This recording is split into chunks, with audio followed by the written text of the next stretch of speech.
가요계에서 한참 유행했던 그런 노래가 최희준 씨가 불렀던 그 하숙생이라고 하는 노래가 있죠. 그 잘 아실 거예요. 인생은 나그네 길 어디서 왔다가 어디로 가는가. 구름이 흘러가듯 떠돌다 가는 인생. 빈손으로 왔다가 빈손으로 간다. 인생의 허무함을 노래를 했습니다. 그런데 우리 믿는 하나님의 사람들은 인생이 허무한 게 아니에요. 사람들은 인생이 어디서 왔다가 어디로 가는지 허무함을 노래하지만은 우리 하나님을 믿는 하나님의 백성들은 어디서 왔다가 어떻게 살다가 어디로 가는지를 다 알고 있는 줄로 믿습니다. 이것을 모른다면은 세상 사람과 차이가 날 게 하나도 없어요. 우리는 그걸 알고 있어요. 창세기 2장 7절에 보면은 하나님께서 흙으로 사람을 지으시고 그 코에 생기를 불어넣으시니 생명이 되었다. 이런 말씀이었어요. 고린도후서 4장 7절에 보면은 사도 바울은 이런 얘기를 합니다. 우리가 이 질그릇에 보배를 가졌으니 우리가 이 질그릇이다. 질그릇이 뭐라는 얘기입니까? 흙이잖아요. 흙으로다 질그릇을 빚어서 만드는 거예요. 우리 인생들은 흙에서 왔다가 흙으로 돌아가는데 육신은 흙에서 왔다가 흙으로 돌아가는데 우리의 영혼은 하나님 나라에서 왔다가 하나님 나라로 돌아간다는 것입니다. 이것을 알고 있기 때문에 우리가 살아가는 이 세상이 허무하지 않아요. 사람들이 말하는 것 같이 인생은 나그네 길이고 인생은 허무한 것이고 인생은 아무 쓸데없는 것이고 이런 비관적인 얘기들을 하지만은 우리 믿는 사람들은 그렇지 않습니다. 우리들은 이 세상이 비록 힘들고 어렵지만은 이 세상을 살다가 결국은 어디로 가요? 하나님 나라로 가기 때문에 소망이 있는 거예요. 만약에 믿는 사람들에게 하나님이 약속해 놓으신 영적인 가나안 하나님 나라가 없다라면은 이 세상에서 가장 불쌍한 사람들이 저와 여러분일 것입니다. 왜요? 예수 안 믿는 사람들은 자기 하고 싶은 대로 다 하고 살잖아. 술 마시고 놀러 다니고 주말 되면 가족들 데리고 좋은 관광지 가서 맛있는 거 먹고 다 돌아다니는데 예수 믿는 사람들은 일주일 동안 열심히 일하다가 주일 되면 놀러 가지도 못하고 교회 나와서 예배 드려야 되고 이러는데 하늘에 소망이 없다면 가장 불쌍한 사람 아닙니까? 그런데 우리에게는 이 세상에서는 나그네된 인생길에 이렇게 살아가지만 그러나 우리의 종착역이 있는데 그것은 하나님이 마련해 놓으신 하늘나라가 있기 때문에 우리에게 소망이 넘치는 줄로 믿습니다. 제가 지난주에 화요일부터 어저께까지 경북에 있는 봉화에 가서 집회를 하고 어젯밤에 올라왔는데 그런 생각을 해봤습니다. 길이 이렇게 있어요. 길이 있어서 그 길을 따라서 내 목적지를 가는데 만약에 길이 없다 그러면은 어떻게 갈까? 금강산에 아니면 여기 가장 높은 산이 무슨 산이 있습니까? 운악산이 있어요. 아니 운악산은 가평이고 명지산인가 뭐가 또 있고 아마 그럴 거예요. 우리 군대 생활 한사관학교 저기 삼화사관학교에서 훈련 받을 때에 그 명지산을 넘어가지고 가평에서 포천까지 그 행군을 했던 그런 기억이 있는데 이런 산 속에 길도 없고 막 가라 그러면 얼마나 힘이 들겠어요. 10만이들이 산에 가서 산삼을 찾아서 막 다니는데 길이 있으면 편할 거예요. 근데 길이 없는 곳을 가다 보니까 옷도 찢어지고 상처도 나고 막 힘들잖아요. 길이 있어야 되는 거예요, 길이. 그래서 제가 어제 공화를 가는데 고속도로를 쫙 닦아놓고 그 고속도로를 달려서 가니까 2시간 반 만에 거기 도착을 하더라고요. 근데 길이 없다면 어떻게 되겠어요? 몇 달을 걸릴지 알 수가 없는 거예요. 길이 있어. 우리가 걸어가는 길이 있는 반면에 우리가 살아가는 길이 있다는 거예요. 우리가 살아가는 길을 뭐라 그럽니까? 인생길이라고 하잖아요. 인생길. 인생길은 눈에 보이지 않지만 저나 여러분이나 우리 장로님이나 목사님이나 권사님이나 길이 있는 거예요. 그래서 그 길을 지금까지 살아오신 거야. 하나님이 우리 길을 예비해 놓으셨습니다. 그래서 출발점에서 목적지를 향해 가는데 각자 거쳐온 길은 틀려.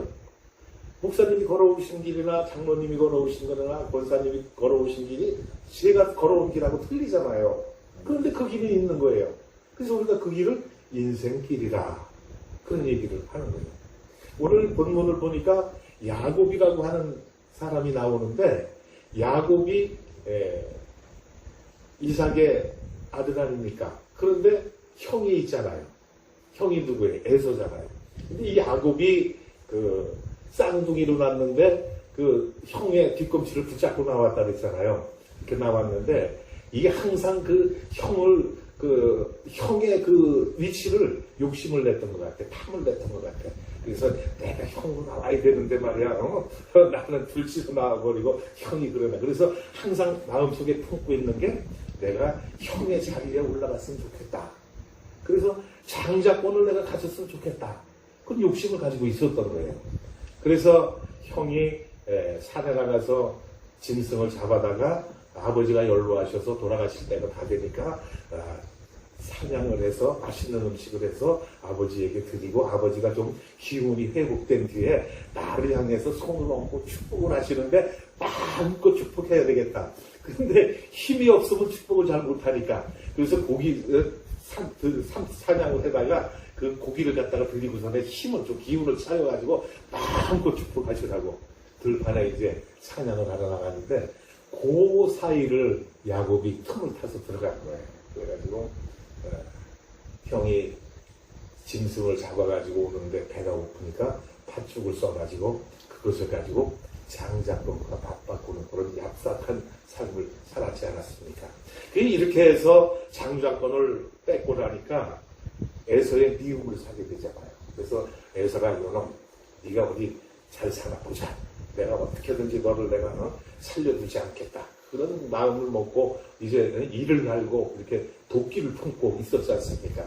그랬더니 그 어머니가 형이 그렇게 화가 나 있는 걸 알고 야곱에게 바단 아람에 있는 삼촌 라반의 집으로 피신해서 가 있어라. 그래서 야곱을 바단 아람의 외삼촌 집으로 보내는데 뭐를 들려서 보냈습니까? 기름 한 병과 떡빵 몇 조각을 해서 들려서 그에게 주고 이제 그가 바단 아람을 향해서 가고 있는데 루스라고 하는 곳에 이르렀는데 어떻게 했어요? 날이 저물었어요. 날이 저물어서 이제는 내가 여기서 하룻밤을 자고 가야 되겠다. 광야의 들판에 사람도 없고 집도 없고 외롭고 쓸쓸한 그곳에 딱 도착했는데 잠자리를 찾으니까 잠자리가 마땅치 않아요. 그래서 여기서 잠깐 저기서 앉아 이렇게 보니까 돌멩이가 하나 있는데 그걸 베고 잤으면 쫙 맞을 것 같아. 그래서 그 돌멩이를 집어다 놓고 돌베개를 하고 거기서 잠을 자고 있는데 꿈속에서 하나님이 나타나셨습니다. 그리고 그에게 말씀하십니다. 뭐라고 말씀하셨어요? 네가 어디로 가든지 내가 너를 지키고 너와 함께 있어서 내가 아버지의 집으로 돌아올 때까지 내가 너를 지켜주겠다. 너를 떠나지 아니하리라. 너와 함께 하리라. 내가 너를 항상 옆에서 지켜주는 그런 보호자가 되겠다. 이런 말씀을 하나님께서 야곱에게 들려주신 것을 보게 됩니다. 야곱이 잠을 자고 있는데 꿈에 보니까 사닥다리가 자기가 누워있는 데서부터 하늘까지 이렇게 쫙 올라가 있는 거예요. 그 사닥다리를 보니까 꼭대기에서 천사가 오르락 내리락 하고 있어요. 그리고 하나님의 음성이 들리고잖아요. 내가 너와 함께 하겠다. 거기서 야곱이 느낀 게 뭡니까? 하나님이 여기 계신 것을 내가 알지 못했구나. 우리 살아가는 인생길에 있어서 나그네와 같은 이 험난한 세상을 살아가고 있지만 우리가 가는 길 가운데 하나님이 함께 해주신다는 거예요. 야곱이 들판에서 혼자 잠을 자고 있는데 야곱이 얼마나 외롭겠습니까? 얼마나 두려웠겠습니까? 얼마나 겁이 났겠어요? 아무도 없어. 자기 혼자 있어. 깜깜한 밤중에 광야에서 민가도 없고 사람도 없는 그런 곳에서 잠을 자려고 하니까 얼마나 두려웠겠어요. 혹시나 이곳에 내가 잠을 자다가 맹수가 와서 나를 해치지는 않을까, 독사가 와서 나를 깨물어 갖고 죽지는 않을까, 별 두려움이 다 들었을 거라는 얘기입니다. 이렇게 두려워 떨고 있는 야곱에게 하나님이 찾아오셔가지고 하신 말씀이 내가 너와 함께 하겠다. 이 말씀이 가장 큰 축복의 말씀인 줄로 믿습니다. 야곱이 들판을 가다가 밤이 돼서 혼자서 잠을 자고 있는데 외롭고 쓸쓸하고 두렵고 떨리는 마음으로 그곳에 있는 야곱에게 어떤 사람이 돈을 이만큼 싸갖고 와갖고 내가 너에게 이 돈을 주겠다. 그거 무슨 소용이 있겠어요, 들판에. 뭐가 민가가 있어야 뭘 사먹든지 뭘 쓰든지 할 거 아니에요. 혼자 가는데 돈도 필요 없어. 야곱에게 와서 내가 너에게 사회의 높은 명예와 그런 권세를 주겠다. 그게 무슨 필요 있어요? 야곱에게 그게 필요가 없는 거예요. 야곱에게 가장 필요한 것은 동행하는 사람이 필요한 거예요. 함께하는 사람이 필요하다는 얘기입니다. 광야길에서 혼자 쓸쓸하게 있는데 그에게 필요한 건 아무것도 필요 없어. 오직 혼자 가는 야곱에게 동행해 줄 사람이 필요한 거다. 그런 야곱에게 하나님이 찾아오신 거야. 우리는 세상을 살아가면서 동반자가 필요합니다. 그래서 하나님이 아담이 혼자 독거하는 것이 쓸쓸해 보이고 그러니까 누굴 줬어요? 하와를 주셨잖아요. 아담의 갈비뼈를 뽑아갖고 그것을 가지고 하와를 만들어서 둘이서 도우면서 살아가라고 돕는 배필을 만들어 주신 거예요. 그래서 사람은 독불장군이 없어. 혼자 이 세상을 살아갈 것 같지만 아무리 똑똑하고 잘난 사람도 혼자는 살아갈 수가 없어요. 상부상조하면서 서로 도와가면서 사는 겁니다. 목회자들도 마찬가지예요. 목사님들도 자기가 잘나고 똑똑하고 뭐 능력을 받았다고 아무리 떠들어봐도 혼자는 살아갈 수가 없는 거예요. 그래서 협조하면서 살아가요. 서로가 도우면서 내가 부족한 것은 다른 분이 채워주고 또 내가 남는 것은 다른 사람에게 도와주고 협조하면서 살아가는 것이 인간의 삶이라고 하는 말씀이에요. 그래서 서로 도우면서 살아가야 되는데 야곱이 쓸쓸한 밤길을 혼자 가다가 밤에 그 들판에서 잠을 자고 있는데 두렵고 떨리고 진짜 공포 속에서 잠을 자고 있는데 하나님이 찾아오셔서 말씀하시는 거예요. 내가 너와 함께 하겠다. 내가 어디로 가든지 내가 너를 버리지 않고 너와 함께 하면서 너를 이끌어서 아버지의 집으로 돌아올 때까지 너를 지켜주겠다. 야곱에게 있어서 그 말씀밖에 더 축복된 말씀은 없는 줄로 믿습니다. 우리가 이 세상을 살아가면서 참 힘이 듭니다. 교회를 개척해서 어렵게 이렇게 목회를 하려고 그러면 얼마나 힘들겠어요. 그때 누가 돈이라도 한 보따리 싸가지고 이거 갖고 교회를 개척하는데 보태 쓰라 그러면 큰 힘이 될 거야. 그런 사람은 없잖아요. 이 세상은 이기적인 세상입니다. 그래서 자기 욕심만 채우는 세상이야. 자기의 유익이 되면 남에게 피해도 주고 남에게 눈물도 흘리게 하고 여러 가지를 하면서 자기의 욕심을 채우는 것이 이 세상인데 이런 세상을 살아가는 우리에게 하나님이 찾아오셔서 야곱에게 말씀하셨듯이 내가 너와 함께 하겠다. 가장 큰 축복인 줄로 믿습니다. 하나님이 우리와 함께 하시는 거야 지금. 그래서 임마누엘의 하나님이 되어주신다 했잖아요. 내가 너와 함께 하리라. 하나님이 우리와 함께 해주시는 거예요. 그러니까 이 세상을 살아가도 겁날 게 없는 거예요. 힘이 들질 않는 거예요. 소망이 넘치는 거예요. 이렇게 하나님을 만나고 난 야곱이 뭐라고 고백을 했습니까? 하나님이 여기 계신 것을 내가 알지를 못했구나. 과연 하나님이 여기 계시거늘 내가 알지를 못했구나. 하나님이 함께 하시는 줄 몰랐다는 거예요. 지금까지 우리가 살아오면서 하나님이 나와 함께 하시는 걸 못 느끼고 살았다는 겁니다. 그래서 내 혼자 살고 가는 것 같고 내 혼자 이 길을 가는 것 같고 내 혼자 목회길을 가다가 보니까 힘이 지치고 공포가 오고 두려움이 오고 막 이렇게 되는 거야. 그런데 알고 보면 내가 혼자 하는 것이 아니고 하나님이 함께 해주신다는 거예요. 하나님이 우리와 함께 하시면 우리는 겁날 게 없습니다. 두려울 것이 없습니다. 무서울 것이 없습니다. 하나님이 우리와 함께 하시니까 힘이 되는 거예요. 그래서 야곱이 하나님이 과연 여기 계시는 것을 내가 알지를 못했구나. 두렵도다 이것이요. 두려워지는 거예요. 두려워지는 거예요. 야곱이 왜 두려웠다고 그랬습니까?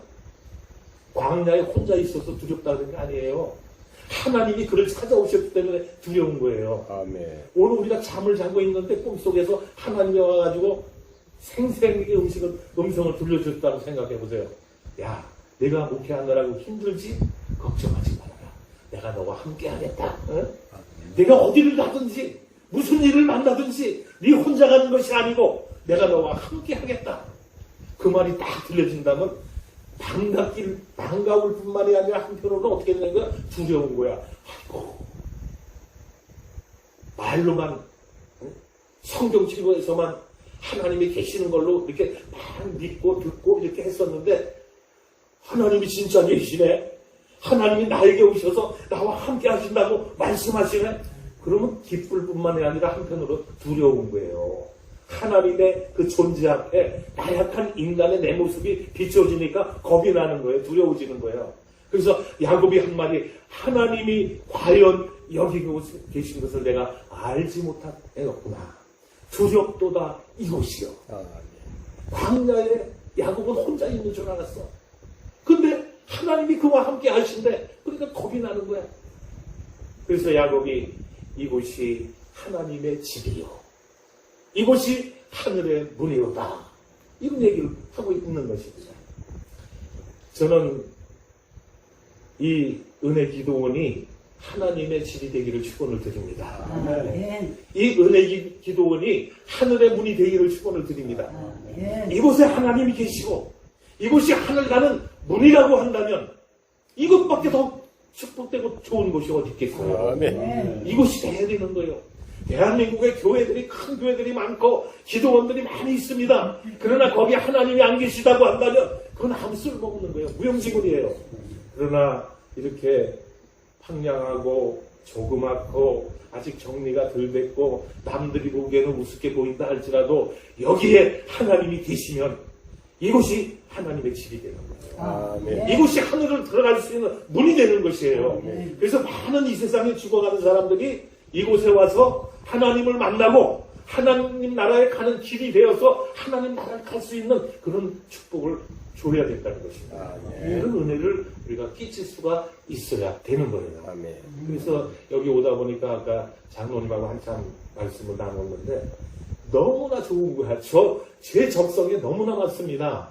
제가 집에서 그 교회를 개척하면서 한 50년 된 건물 다 낡아가지고 먼지가 쌓여있는 그런 건물 속에서 교회를 개척하느라고 거기에서 그냥 1년 동안 혼자 수리를 했잖아요.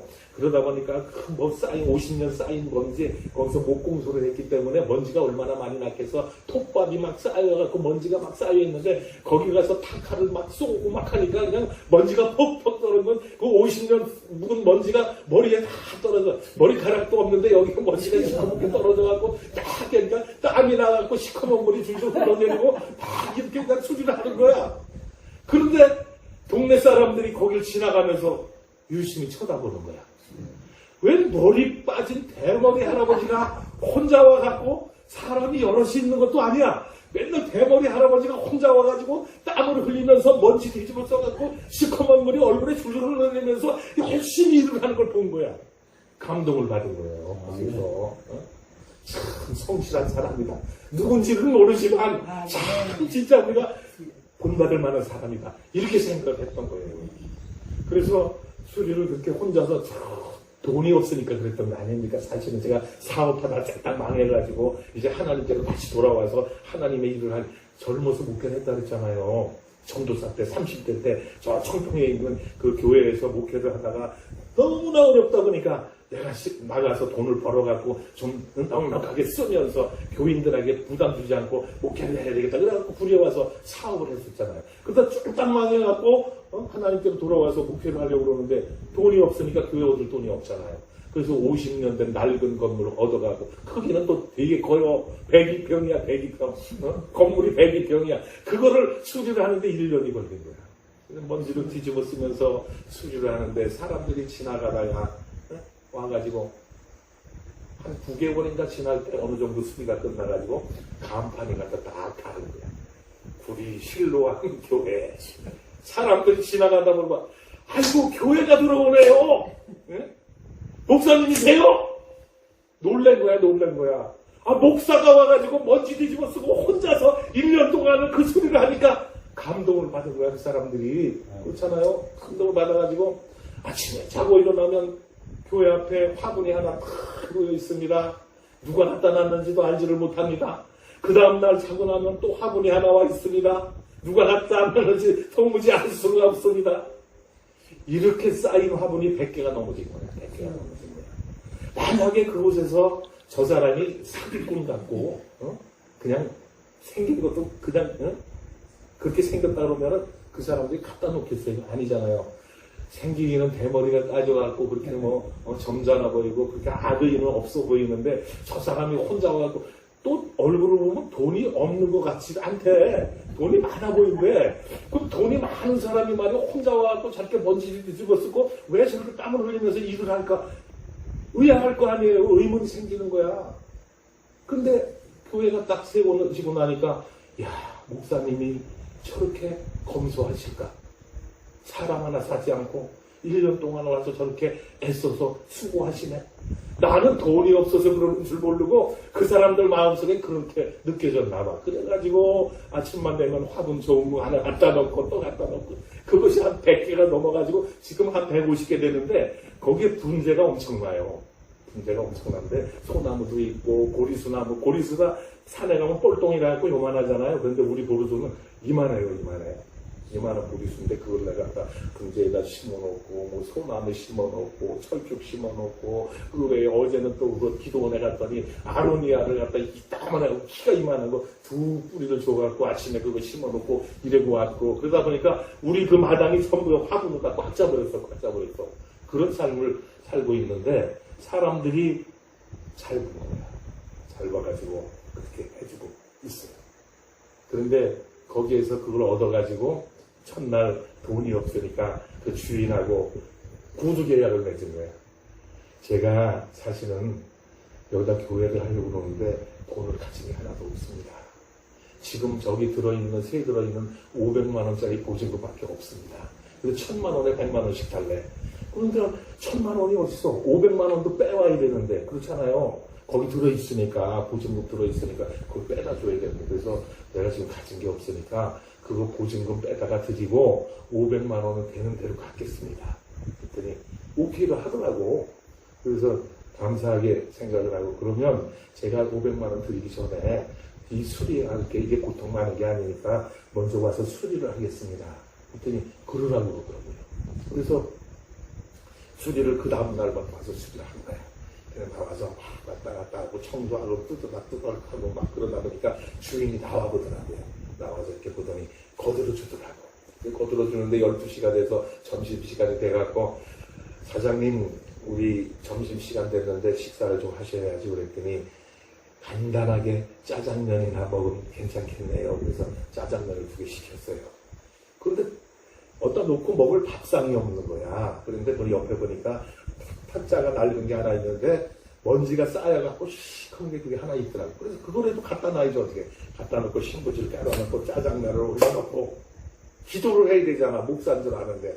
그래서 목사인 줄 알고 기도를 해야 되는데 하나님이 내 입을 열어주시더라고요. 달람과 말하는 당나귀 있죠? 예? 당나귀가 말을 하잖아. 예? 하나님이 나에게 입을 열어서 내 생각도 없고 단 아무 뜻도 없는데 말을 하게 하세요. 그 말이 뭐냐? 장로님이시죠? 그 말을 하게 하시는 거예요. 내가 장로인지 작사인지 어떻게 알아요? 어제 와서 구두상으로다가 여기 내가 수리하겠다고 얘기를 했는데 하나님이 그 입을 열어주시는 거야. 장로님이시죠? 와, 놀랍더라고요. 그런 경험을 다 했어요. 그랬더니 이분이 쭈삣쭈삣 하다가 맞습니다. 그 얘기를 하는 거야. 그래가지고 이 사람과 이제 장로님과 식사를 그렇게 하고 수리를 하고 마쳤는데 목사님 500만 원이 없으시면 천천히 놔두세요. 놔두시고 나중에 뭐 되면 주시고 안 되면 마시고 내가 장로라는 걸 다 그냥 공개를 해버리니까 예언을 해버리니까 알아버리니까 그분이 마음에 찔렸는지 하나님의 감동을 주셨는지 500만 원만 달래는 거야. 그리고 거기서 수리를 해갖고 이렇게 하는데 그것도 부담이 되더라고요. 100만 원씩 내려니까 식구라고는 우리 집사람하고 저하고밖에 없잖아요. 처음에 시작하니까 100만 원이 어디서 나와요? 돈을 벌어야 나오는데 그러다 보니까 권사님 한 분이 오고 청년이 하나 오고 또 동네에 계시는 할머니가 하나 오고 서울에 계시는 권사님이 오고 이래가지고 조금씩 이제 헌금을 하지만은 100만 원인데 전기세 뭐 이거 따지니까 150만 원이 더 나가. 근데 제가 부흥회를 다니는데 전국으로 다니잖아요. 저기 경상도 포항을 갔다 오면 하루 한 번 갔다 오면 20만 원이 더 날라가. 저기 저 전라도 뭐 군산, 엘기도원, 저 남경산 기도원 갔다 오면은 한 20만 원씩 깨져. 근데 그게 어떻게 한 달이 돼요? 한 달이 안 되잖아요. 그래서 양평 기도원 가갖고 설교를 쭉 했더니 어떤 여자 집사님이 일찍 출근하나 봐. 그래가지고 남자 집사님한테 얘기를 해갖고 명함을 받아놓으라 그랬대. 설교를 하는 분에 나가니까 어떤 키가 큰 남자 집사님이 와갖고 목사님 여기 아까 저기 앉았던 여자 집사님이 직장에 간다고 그러면서 나가면서 목사님 명함을 받아놓으래요. 그래서 이제 명함을 줬어요. 그리고 끝나고 이제 올라왔는데 전화가 왔어. 목사님 계좌번호 좀 붙여주시죠. 그러면서 왜요? 그랬더니 제가 성교들을 좀 보내드리고 싶습니다. 그래서 괜찮습니다. 그랬더니 아닙니다. 제가 감동을 받아서 하나님께서 들으려고 하는 거니까 그 계좌 좀 불러주세요. 그 계좌를 불러줬더니 100만 원을 보내왔어. 그때 세가 밀려 있었어. 100만 원 세를 못 내고 있는 그런 가운데서 100만 원이 딱 들어온 거야. 할렐루야. 그 100만 원 갖고 세가 퍼버린 거야. 이런 기적이 하나님이 막 일어나게 하시더라고요. 오살리 기도원을 제가 한 30번 넘게 올라가서 설교를 했거든요. 그럼 거기 가서 설교하고 나면 그 뭐 대구의 서현교회인가 거기 권사님도 오고 막 그러잖아요. 그분도 와갖고 주머니에다 막 봉투를 넣어주는 거야. 그래서 이거는 이렇게 하시면 안 되는 거예요. 여기 기도원에 오셨으면은 기도원에다 헌금하세요. 그랬더니 하는 얘기가 기도원에 헌금은 내가 따로 했습니다. 이건 제가 별도로 목사님 앞에 드리고 싶어서 드리는 겁니다. 그래요? 그럼 감사히 받겠습니다. 그걸 받은 거예요. 10만 원도 주고 어떤 때는 5만 원도 주고 어떤 때는 이렇게 해갖고 겨우 살아가게 하시더라고요. 그런데 그거 받아가지고는 100만 원 세주고 전기세랑 뭐 이거 한 50만 원 나가고 제가 전국으로 집회하러 다니니까 300만 원 갖고도 모자르더라고 한 달에. 근데 들어오는 건 없잖아요. 우리 성도들이 헌금해봐야 얼마나 들어오겠어요. 노인네 권사님들 헌금해봐야 한 달에 뭐 한 30만 원 더 들어오겠어요. 근데 300만 원이 나가야 돼. 그래서 안 되잖아. 그래서 그걸 옮겨버린 거야. 그걸 그만두는데 지금 조그만 데로 옮겨가지고 하고 있는데 하나님께서 저와 함께 하시는 것을 내가 느끼는 거야.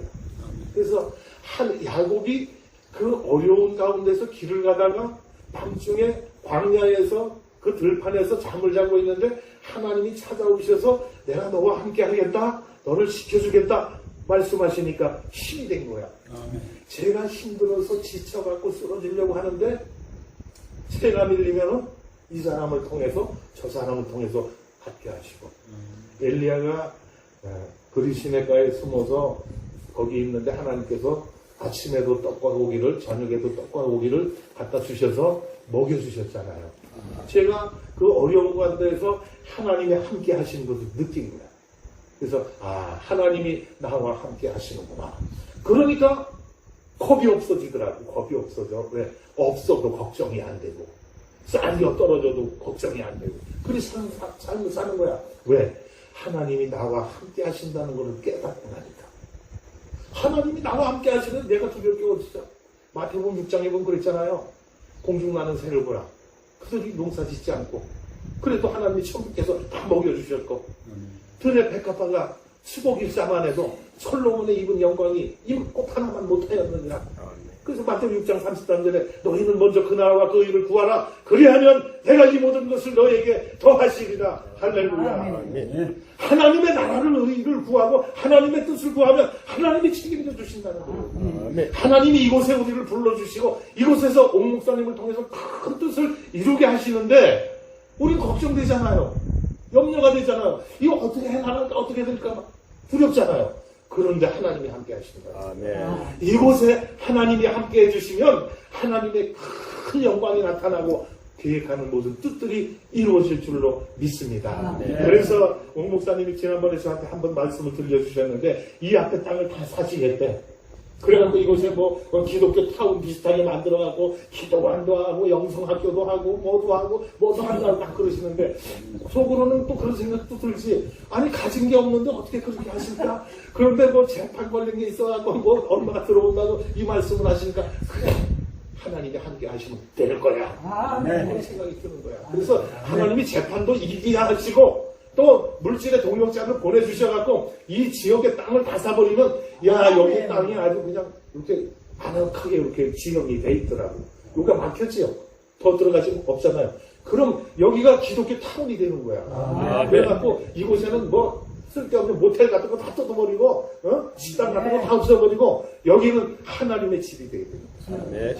그래서 이곳을 찾아오는 사람들이 이곳에서 하나님을 만나고 은혜를 받고 하늘을 들어갈 수 있는 문을 찾아서 천성을 향해서 날마다 달려가는 역사가 이곳에서 일어나야 된다는 것입니다. 그래서 야곱이 이곳이 하나님의 집이구나.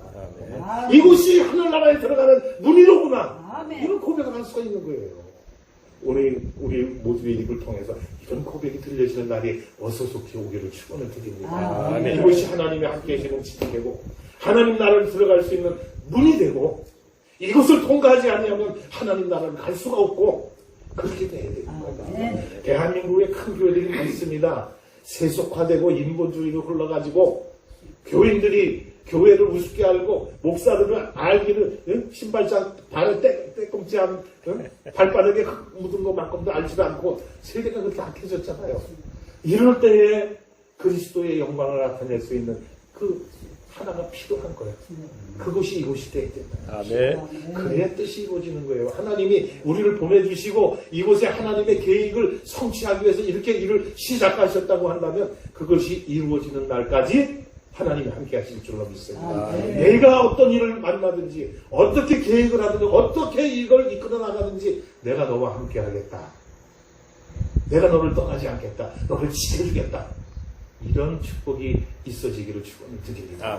그래서 야곱이 이제 밧다나람에 가서 예삼촌 집에 가서 일을 도와주면서 거기서 살다가 레아와 라헬 두 아내를 낳지 않습니까? 그를 통해서 12아들을 낳지 않았습니까? 또 그곳에서 열심히 일을 해갖고 큰 제사를 거부가 되지 않았습니까? 그러다 보니까 고향 생각이 나는 거야.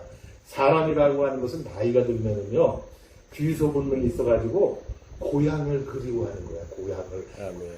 여러분 안 그래요? 저도 강원도 행성이 고향인데 그곳에 땅이 한 800평 정도 있어요. 그래서 내가 이제 더 나이 들고 꼼짝 못하고 일할 수 없으면 그곳에 가서 살아야겠다는 그 생각이 드는 거야. 안 그러면 거기 고향이고 뭐고 그런 것도 없고 그런 생각도 못하겠지. 근데 조금이라도 있고 연고가 있으니까 거기 가야 되겠다. 그런 생각이 드는 거야. 야곱이 에지에 가서 부인 둘 얻었지요. 12아들 얻었지요. 재물 많이 얻었지요. 무슨 생각하겠어 거기서? 고향이 그립구나. 고향이 그리워도 못 가는 신세. 그게 아니야. 이제는 고향을 갈 수가 있는 거야. 돈 벌었지, 부인 얻었지, 아들 12아들 얻었지, 재산 많지, 짐승 거부가 됐는데 거기서 더 바랄 게 뭐가 있어요? 이제 고향으로 가는 길밖에 없는 거야. 근데 고향을 가려고 그러니까 어떤 생각이 들어요? 옛날에 형을 속이고 장자권을 뺏어갖고 이렇게 복은 많이 받았지만 이제 형한테로 고향으로 돌아가려면 형이 옛날에 그 노여움이 풀렸을까 걱정이 되는 거야. 내가 고향으로 돌아가면 형이 나를 죽이지나 않을까 그런 걱정이 되는 거야. 그래서 고향을 향해서 가는데 내가 형한테 뇌물을 바쳐야지. 그래서 짐승을 끌어다가 이거를 형한테 드려야지. 그래서 부인과 자녀들과 종들과 짐승들 끌고 이제 형을 만나러 고향으로 찾아갑니다. 걱정 속에 갑니다. 형이 나를 죽이지는 않을까? 아닌가 다를까? 에서가 400명을 데리고 나왔네. 얼마나 쫄았겠어요. 응? 그러지 않아도 형이 나를 죽이지 않을까 겁이 나는데 400명을 이끌고 나오니까 아이고 나를 이제 죽었구나. 그러지 않았겠어요? 여러분이 그 입장이라면 안 그랬겠냐고. 그렇잖아요. 이제는 죽었구나. 하는데 하나님이 야곱에게 하신 약속이 뭐예요? 내가 어디를 가든지 내가 너를 지키고 너를 떠나지 아니하고 내가 고향 아버지의 집으로 돌아올 때까지 내가 너를 지켜주리라 함께하리라. 아멘. 하나님의 약속이 있는 거야. 아멘. 그러니까 형이 400명을 데리고 와도 하나님의 약속이 이루어지는 거야. 그러니까 형이 자기를 죽일 줄만 알았는데 형을 만나니까 에서가 달려와고 야곱을 끌어안고 목을 어긋맞춤 치면서 야 이 녀석아 그동안에 세상에 나가서 먼 예지에 가서 얼마나 고생했느냐. 그래 잘 돌아왔다. 기적 아닙니까? 아멘. 하나님의 약속이 이루어지는 거예요. 인간적으로 생각하면은 죽을 줄만 알았고 고향에서 쫓겨날 줄만 알았는데 하나님이 약속해 주셨기 때문에, 하나님이 복을 주셨기 때문에, 하나님이 예비해 놓으셨기 때문에 내가 고향으로 돌아올 때까지, 아버지의 집으로 돌아올 때까지 내가 너와 함께하리라, 너를 지켜주리라. 그게 이루어지는 거야. 하나님의 약속이 이루어지는 거예요. 아멘. 하나님의 약속은 1.1핵이라도 하나라도 안 이루어지는 게 없다는 것입니다. 그래서 하나님이 저와 여러분을 향한 계획과 뜻은 언제 때가 되면 꼭 이루어진다는 거예요. 아멘. 그래서 하나님이 이곳에 계획을 세우시고 우리 목사님들을 여기 옥목사님을 보내시고 장로님도 협조해서 이 뜻을 이루게 하시는데 하나님이 뜻이 있다면, 하나님이 계획하셨다면 그것을 분명히 이루어질 줄로 믿습니다. 아멘. 그래서 어두운 세상을 밝히는 등불이 되고 세상으로 타락해가고 인본주의로 흘러가는 그런 목회자를 이곳으로 불러서 영성신학교를 통해서 그들의 영성을 일으켜주고 참된 믿음을 심어주고 그들이 나가서 이 썩어져가는 세상을 다시 일으킬 수 있는 십자가의 용사로 만들 수 있는 그런 기획이 이곳에서 이루어져야 된다는 거예요. 아멘. 그래야 하나님의 나라가 이곳에 이루어지는 것이고 대한민국에 축복이 주어지는 것이고 소망이 주어지는 것이다. 그런 얘기입니다. 지금 우리나라가 너무나 혼란 가운데 있습니다. 시끄럽지 않습니까? 대통령이다. 또 무슨 장군, 조국이냐, 윤석열 검찰총장이나 보면 저 아무 시끄러운 가운데서 이루어지고 있어요. 저는 이 시대를 로마서 12장 1절에 보면 너희는 이 세대를 본받지 말고 하나님의 뜻이 어디 있는지 그 뜻을 분별하라고 있잖아요. 네. 그래서 이 시대를 하나님의 말씀에 비추어서 가만히 보니까 아하, 이것은 문재인이 잘못이 아니구나. 정치인들의 잘못이 아니구나. 목회자들의 잘못이구나. 아멘. 하나님을 믿는 하나님의 백성들이 잘못이구나. 그래서 하나님이 이 민족을 사랑하시기 때문에 책찍을 내리실 거예요. 책찍을 깨닫게 하기 위해서, 회개시키기 위해서 오늘 대한민국에 어려움을 주시고 너희들이 이 어려움 가운데서 하나님을 바라봐라. 아멘. 회개하라. 하나님께로 돌아오라. 아멘. 너희는 옷을 찢지 말고 마음을 찢고 너희의 하나님 여호와께로 돌아올지라. 요엘 선지자가 그 홍탁 가지고 세상으로 올라가고 우상숭배하는 나라를 향해서 외쳤던 것 같이 오늘 이 시대에 하나님께서 요구하시는 뜻이 무엇일까? 회개하라는 거예요. 아멘. 대한민국의 기독교인들이 회개하고 하나님 종들이 먼저 회개를 하고 30명의 목사들과 30만 명의 목사들과 25만 명의 장로들과 1200만의 성도들이 하나님 앞에 회개하고 돌아와서 미스바의 회개운동을 통해서 에베네셀이 축복이 주어졌던 것처럼 오늘 우리나라가 이 어려운 현실 속에서 대한민국의 군인들, 대한민국의 하나님을 믿는 하나님의 백성들, 정치를 하는 정치인들, 또 목회하는 목회자들이 한마음 한뜻이 되어서 하나님 앞에 두 손 들고 무릎 꿇고 회개하면 이 나라에 축복이 주어질 줄로 믿습니다. 아멘. 그게 살 길이었고요. 아멘. 다른 게 살 길이 아닙니다. 먼저 하나님의 종들이 무릎 꿇고 회개가 될 줄로 믿습니다. 미국에 갔다 온 목사님들 10년 전, 20년 전만 해도 제가 그런 얘기를 많이 들었어요. 나 이북에 선교하러 갔다 왔어. 자랑 삼아 있잖아. 나 4번 갔다 왔어. 5번 갔다 왔어. 요즘에 그런 얘기하는 목사님들 보셨습니까? 한 사람도 없지요. 양심의 화인 맞은 사람들이에요. 감히 저는 말씀을 드립니다. 우리같이 조그만 교회들이야 불러주지도 않고 갈 기회도 없지만 교회 규모가 크고 성도가 많은 교회 목사님들 정부에서 데리고 하기도 했고 선교회로도 간다고 갔잖아요. 가서 하고 온 얘기 뭐예요? 하나님 앞에 채찍질 당할 하나님의 그 분노를 사고 왔다는 얘기입니다. 여러분 유튜브에서 보셨습니까? 이북에 갔다 온 목사들 성접대 받고 왔으니까 민족 앞에 회개하라. 양심이 있으면 민족 앞에 회개하라. 유튜브에 나와. 그걸 누가 얘기했습니까? 목사가 한 거예요. 목사가. 다른 사람이 한 게 아니에요. 목사가 이북에 갔다 온 목사들 회개하라고 막 유튜브에 올려놨어요. 이 나라가 잘 나가면 이상한 거야. 이 나라가 태평성대를 누리면 이상한 거야. 그렇지 않습니까? 이렇게 된 것이 당연한 거예요. 당연한 거예요. 네. 그래서 하나님을 섬기는 하나님의 종들이 회개해야 되는 거예요. 회개해야 되는 거예요. 네. 제가 지난번에 오산리 가서 설교를 하는데 현실을 갖다가 내가 막 설교를 했어요. 그랬더니 한 500명 모였는데 30명 정도가 나가더라고요. 그것도 젊은 사람들. 나가는 것까지 좋은데 나가가지고 그 기도원에 딱 전화를 준 거예요. 오늘 3부에 설교하신 김도일 목사님 왜 정치적인 설교를 하십니까? 복음만 전하면 되지. 복음이 뭡니까?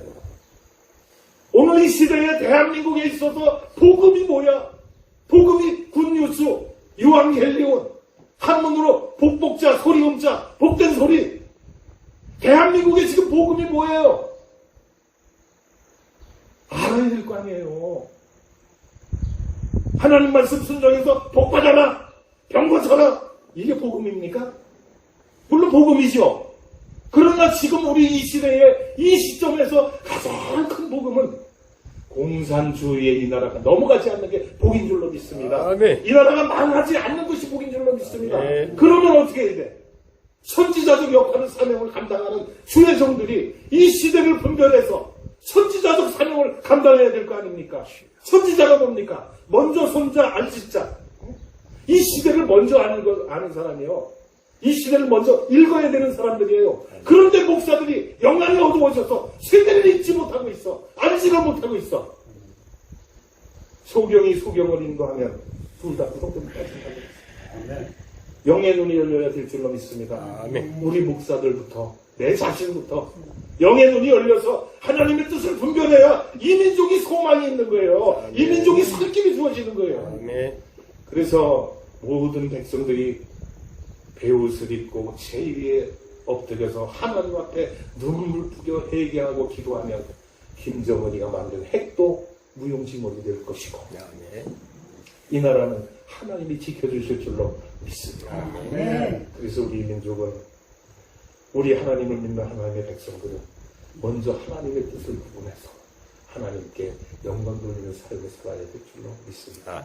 야곱이 형을 속이고 잘못된 길을 갔지만은 나중에 하나님께서 그에게 찾아오셔서 하신 말씀이 내가 어디로 가면 내가 너를 지켜주겠다. 아버지의 집으로 돌아올 때까지 내가 너와 함께 하시겠다. 복받은 자녀 아닙니까? 하나님이 예수님을 이 땅에 보내시기 위해서 그 족보를 이루어가시기 위해서 아브라함과 이삭과 야곱과 쭉 내려와서 다윗의 자손을 통해서 예수를 이 땅에 보내주셨잖아요. 하나님의 구원 계획이야. 그 구원 계획이 이루어지는 거예요. 오늘 저와 여러분에게도 하나님의 뜻이 있을 줄로 믿습니다. 각자 그 뜻을 하나님이 이룰 때까지 우리를 사용하시는 거예요. 사용하시는데 어떻게 사용을 해? 우리가 순종할 때. 아멘. 순종하는 사람들로서 사용해 주실 줄 믿습니다. 오늘 저와 여러분, 우리 모두는 하나님의 말씀에 순종해서 이 시대를 바로 알고 하나님이 우리를 이곳에 불러주신 뜻이 무엇일까? 이것을 한번 깊이 생각해보고 하나님의 뜻을 이루는 우리 모두가 될 수 있기를 축원을 드립니다. 그래서 에덴 복지 선교회가 하나님이 기뻐하시는 단체, 하나님이 가장 축복하시는 그런 단체가 되어서 하나님의 뜻을 이루어가는 대한민국을 살리고 대한민국의 교계를 살리고 대한민국의 하나님의 백성을 깨우칠 수 있는 그런 복지 선교회가 되기를 예수님의 이름으로 축원을 드립니다. 기도하겠습니다. 하나님 아버지 은혜를 감사합니다. 야곱을 통하여 하나님의 구원 계획을 이루셨던 하나님, 오늘 우리를 이곳에 보내주시고 불러주시고 하나님의 뜻을 이루고자 하시는 줄로 믿사오니 우리를 통하여 하나님의 뜻을 이룰 수 있도록 우리에게 힘을 주시고 능력을 주시고 믿음을 주시고 순종할 수 있는 자세를 저희들에게 허락하여 주시옵소서. 그래서 이곳을 통해서 하나님의 뜻이 이 땅에 이루어지며 썩어져가는 세대를 개혁하며 죽어져가는 무너져가는 대한민국을 살리며 세속화되는 대한민국의 교계를 개혁할 수 있는 이 장소가 될 수 있도록 축복하여 주시옵소서. 야곱이 하나님을 만나고 하나님의 음성을 듣고 난 뒤에 이곳이 하나님의 집이요 하늘의 문이라고 고백했던 것처럼 이곳이 하나님의 집이 될 수 있도록 축복하여 주시옵소서. 이곳이 하늘의 문이 되기를 원합니다. 그래서 많은 사람들이 이곳에 찾아와서 하나님을 만나고 하나님의 뜻을 분별하며 하나님의 뜻을 이루어나가는 귀한 역사의 장소가 될 수 있도록 축복하여 주시옵소서. 이 우리 성취될 때까지 하나님이 우리를 지키시고 우리와 함께 하시고 인도하셔서 야곱이 아버지의 집으로 무사히 돌아간 것처럼 하나님의 뜻을 이루었던 것처럼 이곳에 하나님의 뜻이 이루어지도록 축복하여 주옵소서. 예수님의 이름으로 기도하옵나이다. 아멘.